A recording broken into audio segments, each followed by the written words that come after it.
Welcome to Authentic Leadership Podcast. Today's special guest is Ivan. That's the guy. That's the guy that created this podcast. So I've hijacked it, and we're going to hear his story. With that, would you like to tell us a little bit about yourself? How would you like to introduce yourself? Oh my God. I sound really like.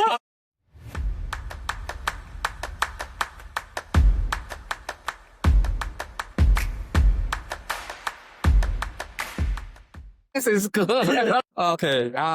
Originally from Malaysia. I was born in Singapore. So usually I tell people I was made in Singapore, Yeah. processed from Malaysia, and exported to New Zealand. and so that's my very short summary of where I'm from. Yeah. Yeah. I didn't realize you were born in Singapore. Yeah, I was. Yeah. The funny thing is, a lot of people didn't know that part of the history because my parents, they are not Singaporean. And at the time, they were still allowed to work in Singapore. But because Singapore start introducing passport between Malaysia and Singapore, and also they wanted migrants with skin. And my father is a butcher.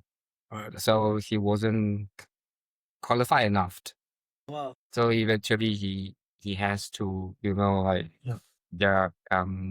so the whole family went back to Malaysia instead of staying in Singapore, which is I'm grateful for. I Singapore was not for me. How long were you in Singapore then? I was in Singapore until the age of about 5. So yeah, I can't remember. Yeah. I remember part of it, like we were living in a small kind of like a flat. Yeah, some part of it, but not a whole lot. Wow. Yeah. It's cool. And then and then you grew up basically in Malaysia though then? Yeah, Yeah. my whole adulthood, because I came to New Zealand at the age of 28. Even that is a little bit of interesting story as well, because I think that people often ask me why you come to New Zealand. To be honest, the reason why I decided to even went overseas is because I'm gay and I feel I was suffocating myself. I couldn't live a life that I truly wanted. I don't know what options out there. There's no China's no internet.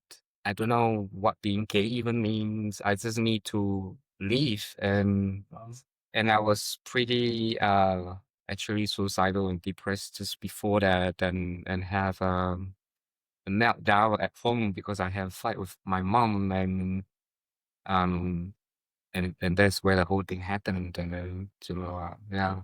Well, that sounds really difficult, especially in that culture. Yeah. So did you meet anyone gay in Malaysia then? There's another interesting.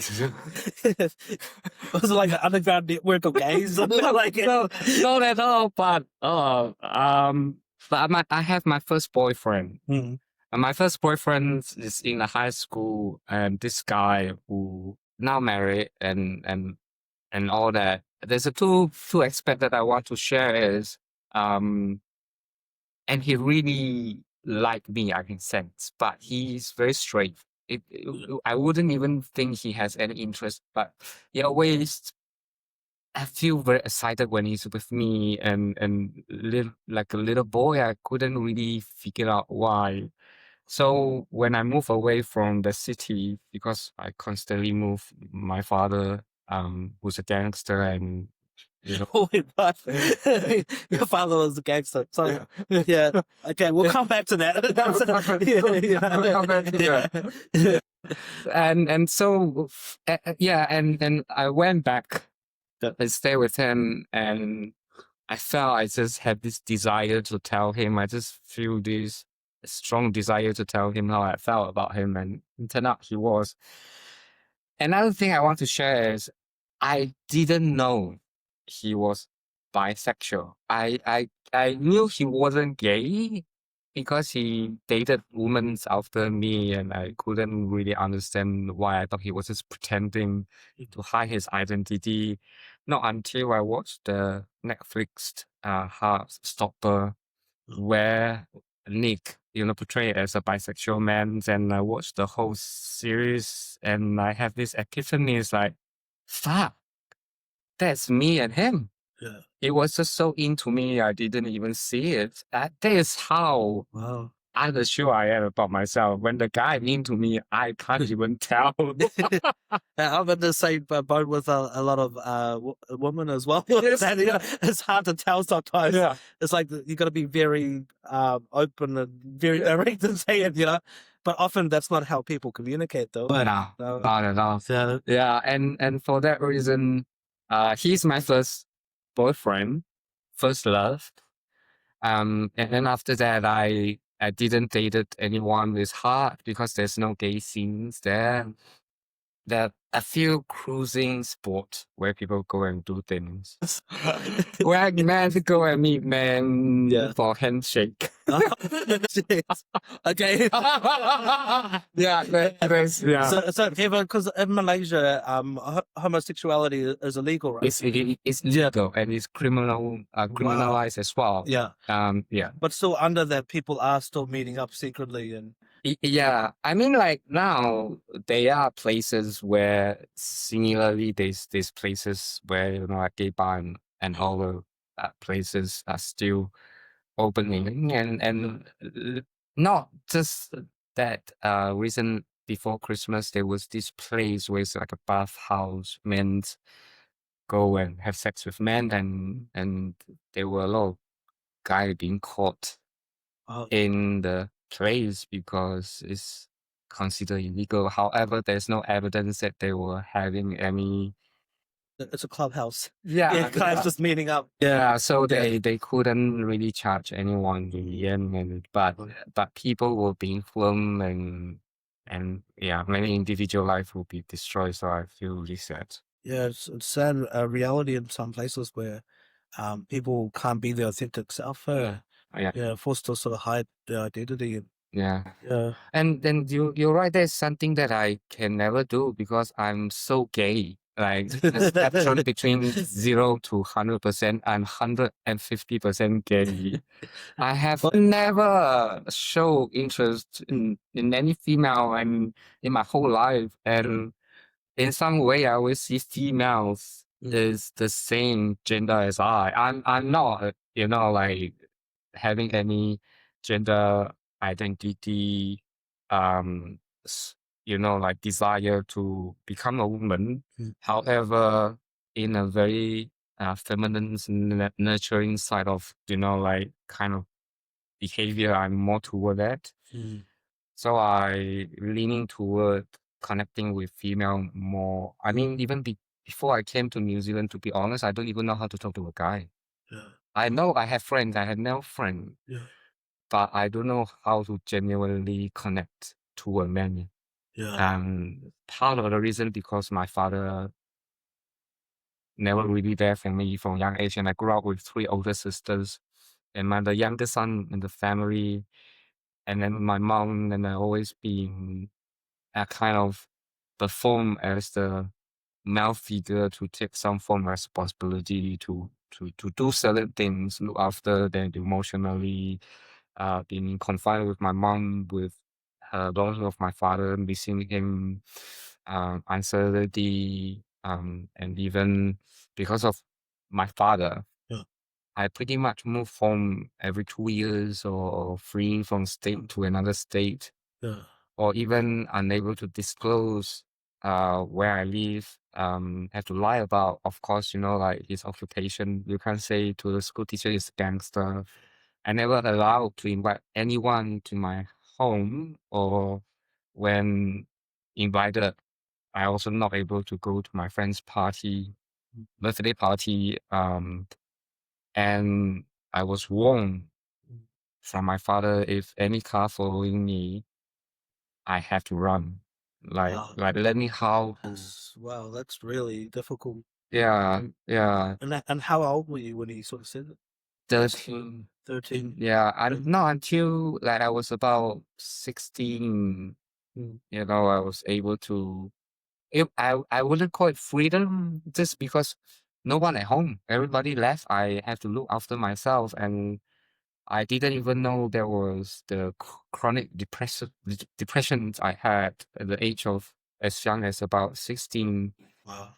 And I wasn't able to get up from bed. I was sleeping on the bed for a few days. No one even know. There's just no one at home. I couldn't go to school. I was just feeling exhausted. Wow.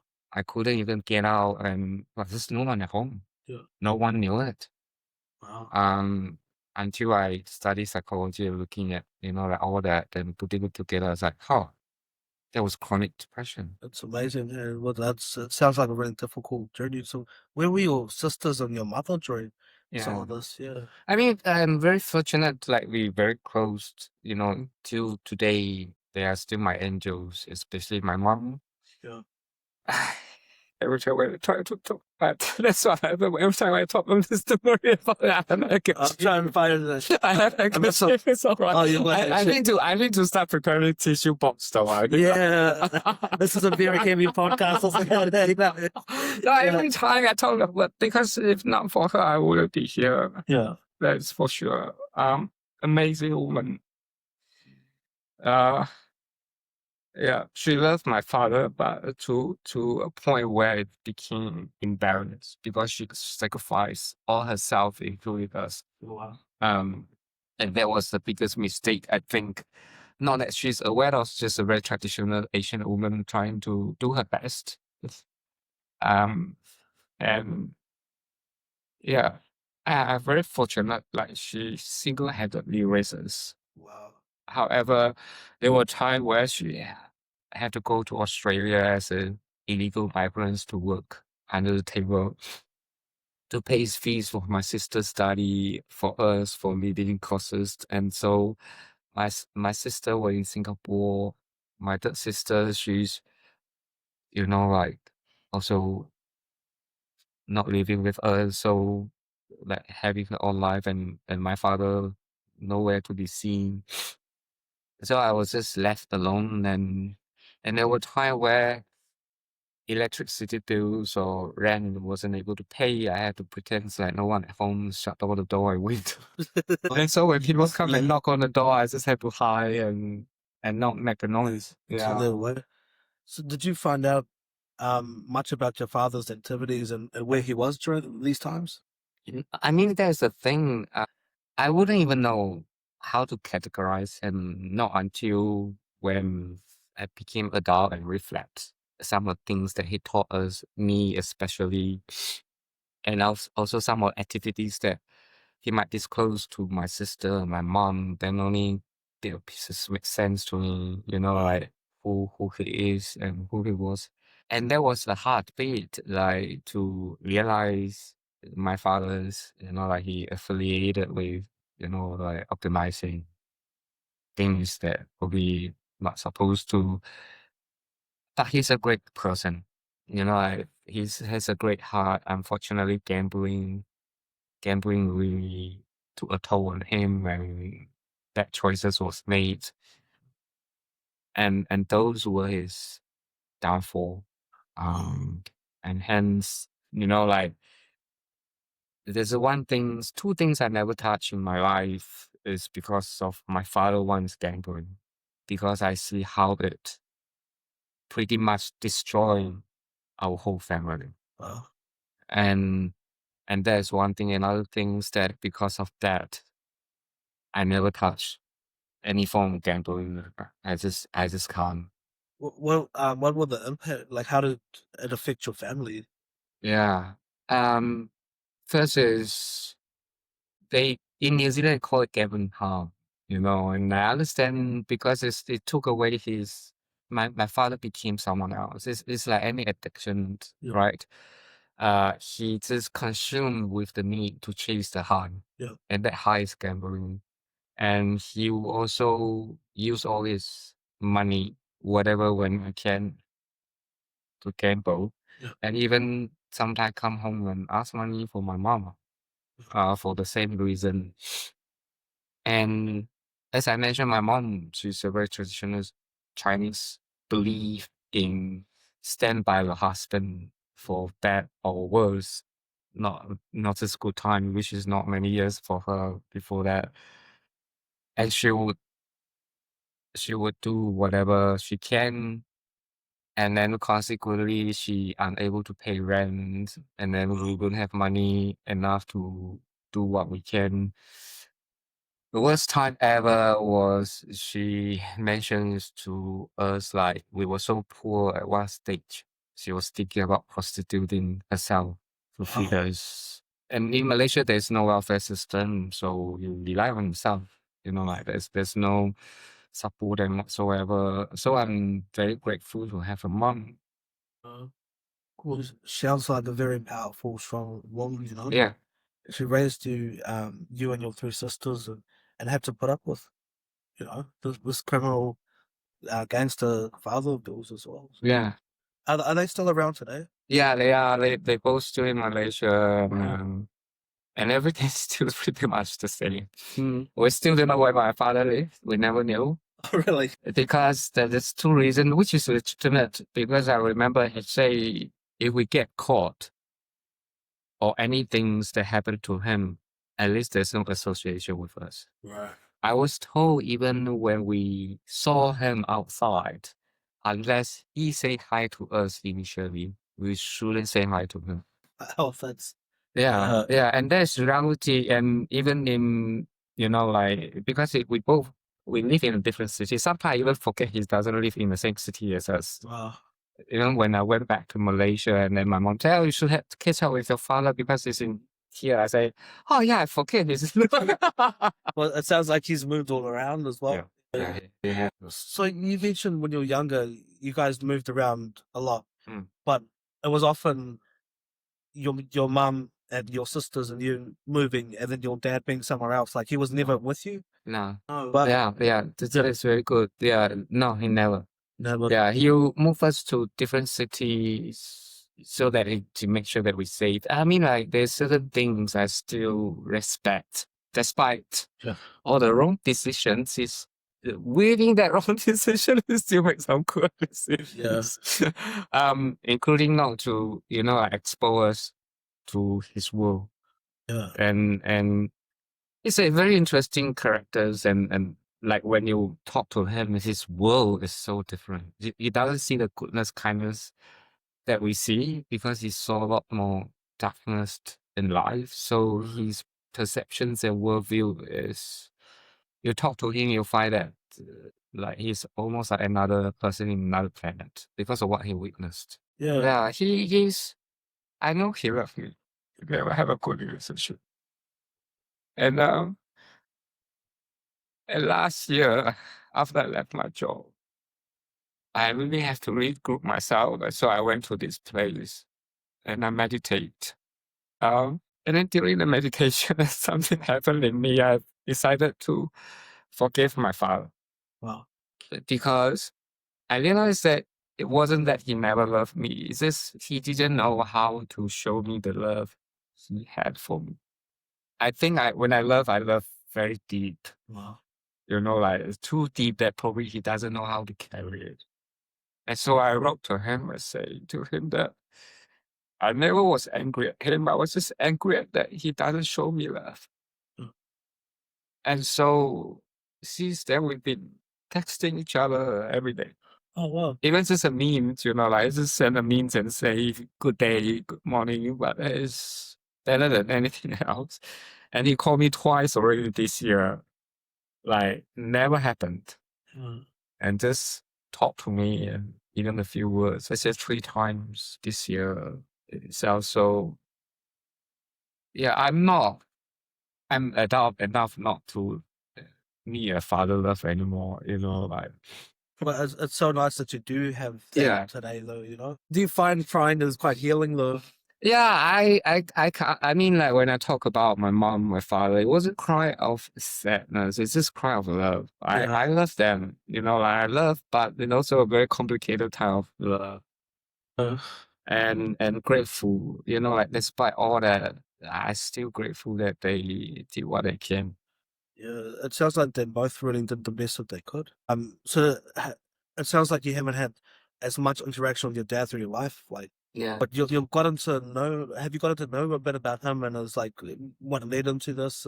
Yeah, I think not really. I always felt interested, I don't know, like to talk to him, and so that I can write about his story. Wow. I wonder, like the world that. And you're a great writer. I was going to say that. Thank you. I've read some of the stuff you've written there. Thank you. Yeah, but I don't know. I don't know whether he prepared to share it. I told him before. I said, "Oh, it would be interesting to hear a story." My mom also had a very interesting story to tell as well. But on the other hand, I kind of find or feel like I know my mom's story. Probably I didn't know that well because I lived with her most of my life until I was 28 when I left the country. Yeah, so pretty much that was my childhood, and then coming to New Zealand, I was an international student first and studied at university. And during the first year, I met gay communities, gay people. Finally, I can see the possibility of living a life that I didn't even know existed. As I met this gay couple, I didn't even know men and men can live together, and then still have their family blessing and still be part of their family. That driven me to tell my family I'm gay. Yeah. And because when I first told my mom, actually it was quite hard or come up to my whole family. There was all preparation, leading toward that. When I told my family, it wasn't a smooth selling either because there were a lot of questions, Right. doubts, and worry. And I realized that, like the differences for being gay in Asia is that I have to be the educator and pretty much an open book to allow them to ask questions. Wow. And even have the wisdom to challenge their assumptions. Because my father, when he said he knew I'm gay, but he asked me why I need to say out loud to the whole family. And I said, because if I have a partner, I want them to celebrate someone I love. And like my sister able to, like introduce their husband or at the time boyfriend to the family. And I say, I want that for myself. Yeah. I don't want to live a double life. And my father say, have you been with a woman? I said, no, never. And he say, how do you know you're gay? And then I told my father, have you sucked an egg before? He say, no. I say, why do you try it? You're not going to like it. He say, he laughed. He say, I know I don't have to. I say, say it. That's brilliant. Yeah, so I learned being Asian is not just. I will say this. I think if sexuality was a choice, Yeah. I probably would choose to be gay. It seems like it seems easier, but that could be completely wrong. Like Yeah. In some way, it is. In some way, it is because probably men have a very different perceptions about sexual activities and love anyway. But putting that aside, I do feel, I was but like what you say, then like they say, why don't you get married? The cultural expectations. Yeah. A man, woman get together, have family, buy a house. This is the Asian sort of mentality. Or at least that's been a lot of my family's mentality. Yeah. Oh, absolutely, absolutely. But I told that's what the blueprint is about. It's like this belief is like if you go through this, your life will be easier because there's a grandchildren who's going to look after you or children, and my mom was worried about all that. It's like, what happened? We'll get old. Yeah, that's what my mom says as well. And I often think like I don't want to bring children into this world just so that they can look after me when I'm old. I want to bring children into this world if it's out of love or I've got a partner that I really and want to start a family with. I don't want to have children just so someone looks after me when I'm old. I challenge my mom. I say, Mom, like how many children now really looking after? I said, really? Did you say that to her? Yeah. I say, where do they go? They go to rest home. Yeah. I say what? So I say you can't guarantee that. Mm. So I challenge. I really challenge my parents' perceptions. Yeah. And yeah, and my mom, she called me one night, and after I disclosed to her, she said, "Why now?" I say I don't want to lie to you guys. I want you to know who I am. I want you to be able to. One day when I found someone I love, I want you to love him as much as so they love my ex. You know, like when I took, they embrace him. They just took him and this is another sad part. It's like because now we're separated, and so my family worry about him as well. Yeah, and so I'm grateful. You know, like, they want to make sure that he's okay too. It's not just me, and life choices never easy. Yeah. And I'm grateful for people that love me and still and I have to say it, you know, like nothing will handed to me in my life, like, you know, and everything I have to fight for. Everything that I realized that even just live my life to the truest, I have to fight for it. Really gotta fight to just be your authentic self. Yeah. Especially growing up in the environment you did, you know? Yeah. Gangster father, Yeah. you know, being gay, but not being able to be open in your society, not just in your family, but the entire society, you know? Yeah. And then you made the decision to come to New Zealand. What made you pick New Zealand of all places? I have no idea. I was in Australia. Actually. I was in Australia, the small, not even city. I don't know, called Wagga Wagga. That sounds Australian. You know? Yeah, and I have a university there called Chartered University, and I'll study English as an adult, so that I can get into a university. And so I was like, I already in Australia. Why don't I just look at New Zealand? Like, oh, probably cheaper, you know, like, oh, to see what happened. So naively, I enrolled to AUT. At the time, it's still called AIT. And then just went over and got accepted for my social science degree. And even though I was late during orientation, you know that, but the first year was a disaster. So I was such a mess because I was facing my loneliness, sexual identity, who I am, my own depression, anxiety, and fall in love with someone. I don't even know what's going on in my life, where I'm going, and so I start drinking. Okay. I drink very, very heavily to a point where every night I have to get drunk.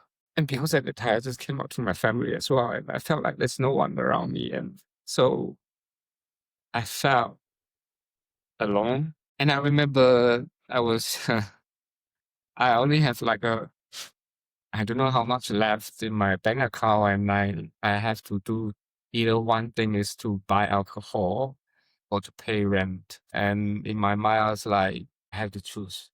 Yeah. I don't have any backup. And so there was a moment where I realized that I have to stop drinking. Yeah. And so I stopped drinking for a bit. Yeah, so that I can pay rent. So I'm grateful, you know, it wasn't a long, you know, like, but it was long enough to make me realize that I had to make a choice. Yeah. Yeah. That sounds like really difficult. So when was this exactly? That was in 2001. 2001. Yeah. So 2001, you're about 28. Yeah. Yeah. And you're in a foreign country for the first time. You're studying social science, and you've been exposed to now, you know, the gay culture of New Zealand, or at least like more openly, people that are actually that you can connect with, I guess, you know. And then you're also facing a lot of heavy drinking during that year. You mentioned falling in love with someone there that year. One was that your first sort of relationship, or my first relationship was when I'm 18, was my my boyfriend, yeah. and so that probably the second time. But you know, like now look back, I'm more actually the fact is, I was a loneliness and just needing someone to be in my life. But then after that, I have a few relationships. But that 3 years, I really have a lot to deal with, especially with my own anxiety and depression. And I really just finally trying to live comfortably with who Ivan is. Yeah. First time being a gay man. Because the things about being Asian is like I listen and hear so much negativity about being gay, and I kind of have to feel comfortable in my own skin. Yeah. And the first 3 years was dealing with that, and so yeah, I was just keep falling in and out with relationships with one guy and another. But then also having really good support from the university of the counselors. Yeah. You know. But when I finished my degree, I was fortunate to find job that at the time advertised as a peer support worker from my employee. Wow. Which is crazy because I was like, I just want to help people or work with people, and the advertisement pretty much say do experimental distress. At the time they called mental illness. Understand the concept of recovery, wanting to help people who like yourself. And so so I applied for the job and got interviewed first time, and then the second round and got selected. But before that, I applied for many jobs. And Team Burdett saw something in me that gave me a chance, and I'm still very grateful for, because even though I get the job offer and started the training and all that, but I wasn't able to work. My visa was declined, and so I was an illegal migrant for a period until I got it back. And then I went back and say, hey, now I'm able to work. Would you hire me? But he was amazing. He really tried to help me to get my work visa sorted. But what I admire him the most is he really taught me what recovery is, and also a concept about Western concept about self-determinations, never impose your own values onto other, allow individual to have their own recovery process, even though you peer support. You can be there, ignite some passions and help them, but it's never about me. And so I still have a lot of respect to that man, because that job pretty much opened up a new whole world to me. It wasn't just a peer support, because it was the very first New Zealand proper funded peer paid service in Auckland.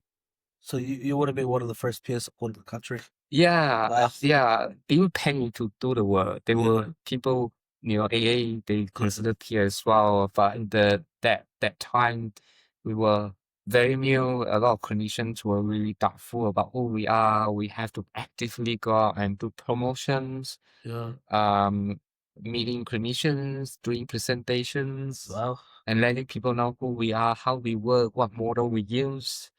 And finding to not integrate to be part of the clinical team, and having that standing alone voices, and everything was a testing water, because like, how do we then understand as a peer support worker and advocacy? Like, who job it is when it comes to advocacy.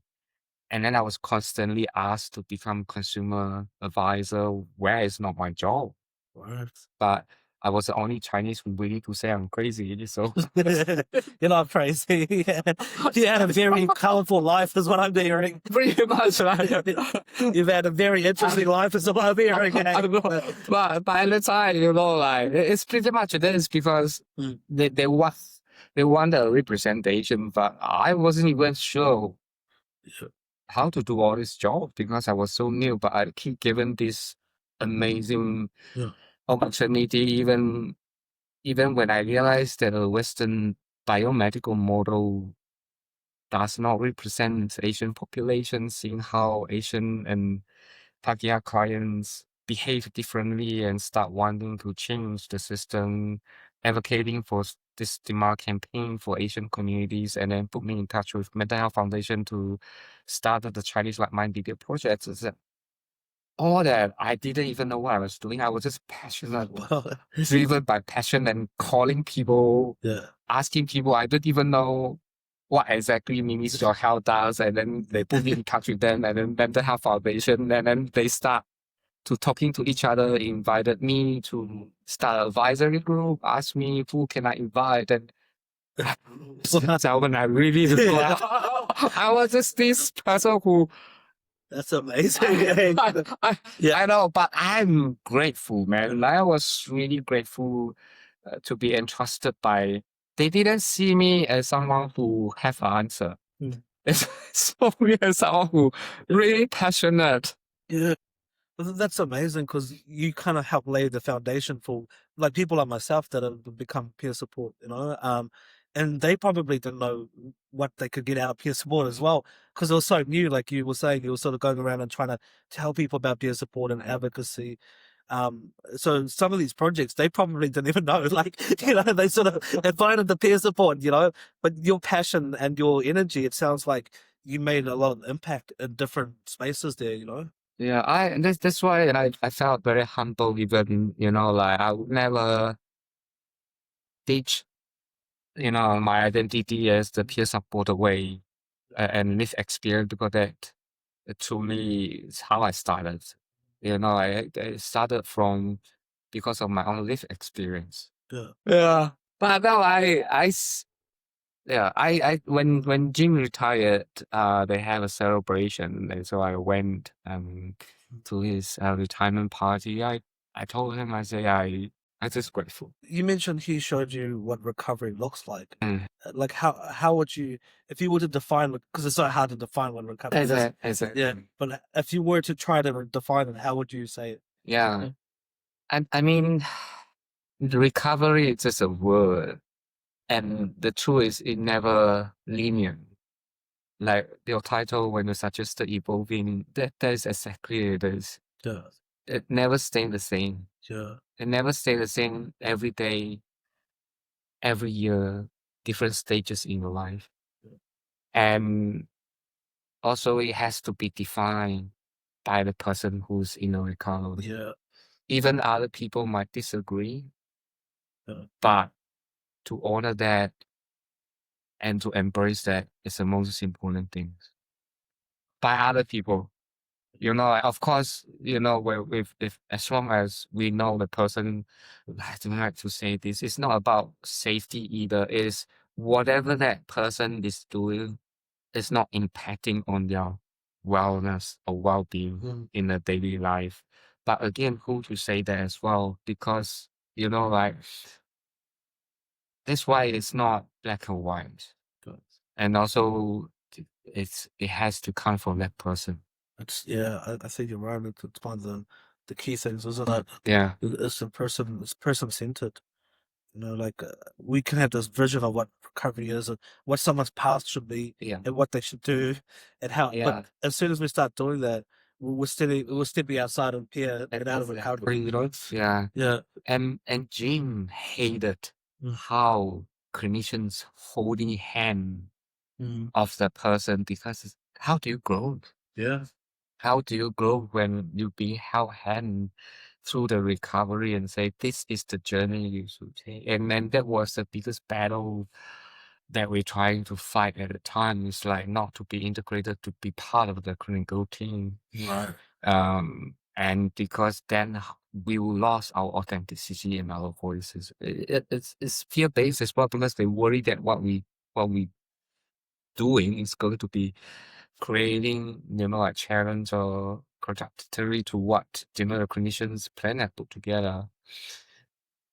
And we constantly been challenged, like what happened is that person think he wanted to be an astronaut. Yeah. And so who we say we can't let them become an astronaut. Exactly. Some people have to become astronauts, right? Yeah. It could be this person. Yeah, and then even not even the necessarily that he became, just that journey of walking through wanting to be and have that passions that count. Like just because someone want to do something and then they immediately jump into, oh God, adventure, blah blah blah. But let that person walk that journey. That person have that autonomy, self-determination that we talk about. Yeah. Let that person walk, and let them find out the journey. I can see why you were drawn into all these projects. You don't need to convince me. If I know any projects, I might ask the government. Yeah. It was, and the people that I work with, they are also passionate about peer work as well. So, around your time in peer support, did you ever work in a clinical, like with a clinician? No, we don't. We might be working with the person, Sure. Tanata Fayora, type like in a clinical meeting, and to make sure that if the person to feel safe or wanted to have support person. Yeah. Yeah, but we'll never sit in a clinical meeting to decide. No, that wasn't what we for. We use child I can't even remember his name, but the strength model at the time. The idea is to identify the individual strength to where they can. It's very similar to thank you model as well, like to find that person's strength so that they can work on it. But there's no set of tools we have to use. Yeah. But in the end, we have to use something for the funding reporting purposes. However, it need to be driven by the person. And we face a lot of criticism as well, like peer support is not taking that person to supermarket and do grocery shopping. Agree. Right? That thing, I agree. Okay, by theory it is. But what happens if that is the best to them? If someone can go with them, they don't feel like peer. They don't feel like community worker. Yeah. They feel like a peer going to shopping with them. Because we don't talk about when we work with peer, they won't understand is the peer relationship is critical. We form relationship first. That's the foundation of every peer support relationship. A relationship needs to be there, Yeah. So when we first started, we had a brochure, and the idea is that the peer get to pick which peer support they want to work with. So we still did that when I was in Mind and Body. We still had like little brochure, little bios. Yeah. So that so I formed many great friendship out of that experience. Yeah. And also able to learn so much about seeing a person as who they are. Yeah, despite my own mental life experience, and that's still my foundation. Yeah. It's amazing. Mm. And I agree with all of what you're saying, really. Like sometimes the best peer conversations can happen after going shopping or something like this, like get that out of the way. Or even sometimes when you're going shopping and just having that dialogue. I haven't done a lot of that kind of peer stuff, but I've had on tasks and stuff that I've done, especially more in community peer support roles. Yeah. Where, or even going for like a walk or something with and just meeting them with their goals. Yeah. And then you just start talking about, Yeah. it's not always sitting in a circle talking about, our challenges and all this kind of stuff, Yeah, absolutely. Peer support definitely comes in different forms. Yeah. So, how long were you with Mind and Body there? I was there about 18 months. And because the good things with something's newly formed is there's a lot of freedom and also testing the water. Yeah. And I get to do many things. And, I understand how to use RAP, Wellness Recovery Action Plan, and working with Asians, Tanata Sayora, I realized that it wasn't working for them. I share with Jim Burdett and say certain model is not quite fit, including working with young people where it's a collective behavior, all this self-determination, autonomy, and all that does not necessarily work. Yeah. And I had to work with the family instead of that individual, and he gave me that freedom as long as, privacy and confidentiality is not in breach. I wrote about the Asian perspective on um, mental health issues and biomedical, and that was the first started kind of cross-cultural communication model that I was able to bring to life. Um, I was pulled left, right, and center into different projects. In a very short 18 months, Yeah, it sounds like you did a lot there. yeah, and even after that, when I went to Mental Health Foundation, I also equally have a lot of opportunity Yeah. to even helping a Chinese peer support group called Boy Asher, doing funding application, advocacy, running event. But it was hard work because for Asians, when you working in mainstream organization, I often became two roles, like working for mainstream, advocating for Asians populations, but also working with Asians while educating them about New Zealand system. Wow. Yeah, that sounds like an extra layer. Yeah. Especially when different Asian cultures would have different backgrounds of different, like there's some similarities, right? But each country, each place you come from, each region even, it's all just different, and trying to integrate into New Zealand. And but on the other hand, like the trust, even Ministry of Health would give it to me, Mental Health Foundation was given to me was just so enormous.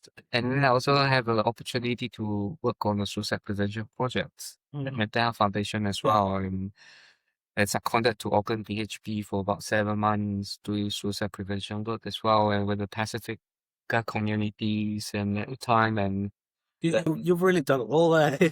if I look back, I will Yeah. have to say because I love my job, but then also there's a downfall because I love it so much, so I constantly got burnout. Because I was just taking on too much, saying yes to everybody, trying to do my best, and yeah, and then I constantly have to find a way to balance myself and my life, and that also the reason why last year when I decided to I quit my job, I realized that I don't know who I was, who I am, because I've been so consumed with my job my entire life, and I didn't even know who Ivan is outside of work.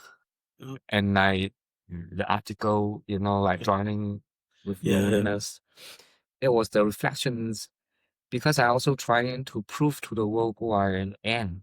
I thought I need to have this career. I thought I need to have this, like wall of qualifications to prove who I am because I'm gay. I never enough, and I just keep building the structures that doesn't align with me.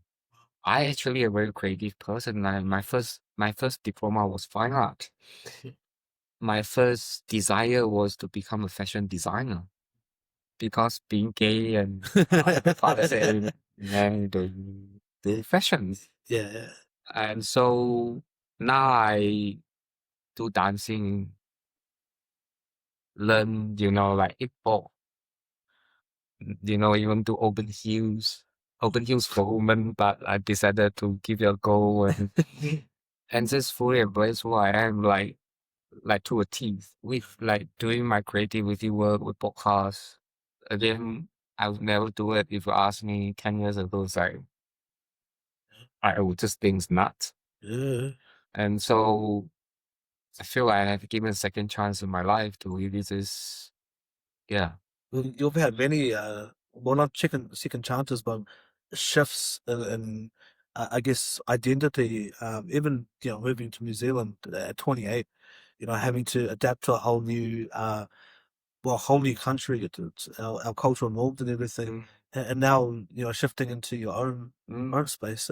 You talked about burnout there, because obviously you've done so many things within the mental health space, so much advocacy for Asian community, for rainbow community, and many other projects.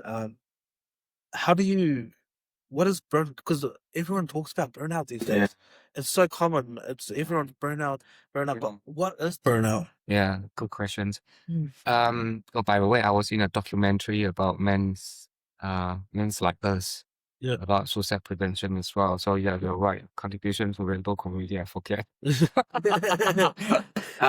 I mean, you mentioned that you were educating your parents and your family around being. I mean, that is big for the rainbow community itself, right? Yeah. But obviously you've done it more in a professional sense too, Yeah. But it's just by being gay, you kind of are constantly doing some kind of advocacy for rainbow. It's unfortunately that's how it feels like rainbow communities are, Thank you. Yeah, and because I don't really associate it to or affiliated with any LGBT communities, so sometimes, like when I look at it, I also have more straight friend and gay friend. But you're right. I also know that because of that, I'm changing the perceptions, for many straight people, because a lot of my friends say I'm the first gay friends they ever have. Yeah. Because of their own masculinity as well. They feel more secure when they hang around with someone. Actually, I do more than tired. So so that helped them to. You're right. I never thought about in that perspective. Thank you. Yeah. Can I share one with that actually with the gay? Yeah. I saw this episode of The Simpsons. Yeah. And it was when Homer met this gay friend, and they didn't know initially that he was gay, and they were like really close. But then he found out, and then he sort of disowned, the gay friend. I don't really fully remember this, but in the end, they realized he was such a good person. Kind of came full circle. Yeah. Wow. And I remember that episode. It sort of blew because I would have been a teenager probably back then. I'm quite young, and it was still that episode, and it just really opened that dialogue around like there's nothing wrong with was in the past even in New Zealand I think it was up to the 1980s. It was criminalised. Yeah, it is. Which is correct. It's crazy to think that Yeah. Oh, to be honest, social science really saved my life. We just studied that, knowing it was decriminalized in New Zealand. I probably wouldn't because of the sociology paper I studied. It really just changed my whole perspective. Yeah. And you're right. Like all that. That's why information and education at the time were so important to me, because it really opened up my eyes about my worldviews and helped me to challenge my perceptions about my own identity. But on the other hand, I also realized that by confronting with the fact that I didn't know, another layer which I didn't thought about is then how do I now embrace fully who I am? That was the hardest part. Yeah. But what was your question? It was a great segue. Yeah. But I have to say, like doing the podcast, one of the most amazing things, meaning people like you. Yeah. Well, I got to meet you as well, and now we're going to hear parts of your story, which I think is pretty inspirational, really, like all the things that you've gone through, and how you've navigated each of them, like I can't imagine just having to hide my sexual identity, and having a gangster father, and having this like really erratic childhood, and then all of a sudden moving to another country where I'm still learning the language and I'm learning the new culture, and then for the first time, and then being thrown into lots of mental health projects, it's amazing, like how how you navigated all those aspects of your life, like you're a very inspirational person, Wow, it's really hard. It's true though. I think there's many people that I've spoken to that really, and I can see why, like that hold you in such high regard, because you are amazing, like all of those things is just such a story. My God, you have to be my my little voice that I recorded when I thought about myself, I keep replaying it. I think every time you push play, you make me a Malaysia coffee. But I felt like such a gift, and even after I met you invited me to the A meeting, I was just so pleased, like to be part of. Even just I felt like there's another things that I can go and attend, and not necessarily say that like, but just meeting like-minded people who understand each other, being honest, candid, and authentic, and it's wonderful. Yeah, Yeah. definitely. I agree. Like it's these peer support kind of lived Yes. experience spaces where Yeah. I've met a lot of amazing people. Yeah. The question I just remember that I did ask is like like you got involved in so many different sort of mental health projects and stuff, and you mentioned burnout. Yeah. And Yes. burnout's a big topic that's a lot of people are talking about now. But what exactly is burnout, and how did you know you were burning out? Yeah. I felt burnout is pretty much is the output and input. Like, so I felt like I was taking on too much. Uh, I would putting let's just say I taking on too much that piled up to a point where it exceeding my capacity to carry on. Wow. As to be able to enjoy my life first. Second is my output was greater than my input. Okay. For my own happiness, well-being, or whatever you want to. I want to say the challenge is when I involve with things that I love, I don't feel it was work. Yeah. I feel like that was just part of me. Having said that, I also unconsciously picking out a lot of responsibility where people rely on me, where people trust me, where people want to see whatever I do can be successful. And so then I carry that kind of burden without actually articulating it to other people, my needs. And so I start putting my need lesser and lesser to a point where I was drowning by making sure everything is performed to where people expectation are met. And so when burnout happened with someone, then suddenly collapsed because the structure was just greater than one person can hold. Right. That's how I would describe it. Well, that's actually a really good way to describe it. Yeah. Yeah. And And you notice this within yourself? many times. Yeah. Many times. Because I think because part of the reason is I truly understand what suffering is. Yeah. Like what you say, like I suffer lots most of my life. So when I know I can somehow make a difference for any person in life, I really wanted to do it. And it can be a curse as well, as you know. Yeah. Yeah, and I never regretted anything I do because it's a gift. Yeah. But the downside is I forget about myself. And I forget about myself that I even need joy as well. Yes. And it's not taking the problems on my own shoulder.